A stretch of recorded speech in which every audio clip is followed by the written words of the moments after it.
Take a look at what your father's new campaign manager told the Republican National Committee this week, according to the New York Times. Quote, addressing about 100 committee members at the spring meeting here, many of them deeply skeptical about Mr. Trump's candidacy, the campaign chief, Paul Manafort, bluntly suggested the candidate's incendiary style amounted to an act. Quote, that's what's important for you to understand, that he gets it and that the part he's been playing is evolving, Mr. Manafort said, unquote. So, Don, you know your dad better than almost anyone in the world. What part of what we see is the part he's been playing?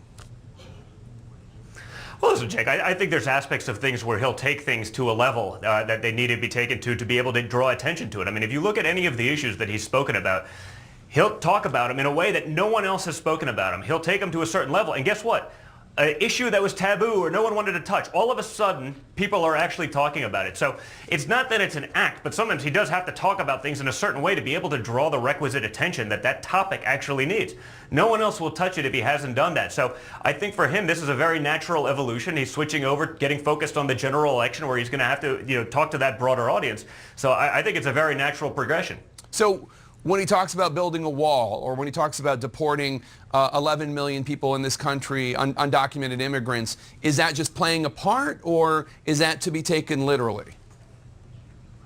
No, I think that's to be taken literally. I mean, he's the only person that's been talking about that.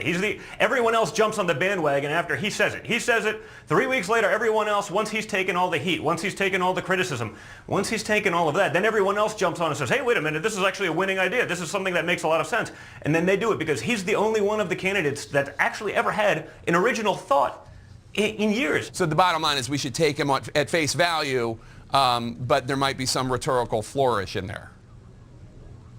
I think without question, yeah. I mean, I think that's only natural. I see that in politics all the time. Everyone pretends that's not the case, but that's very much what I've seen.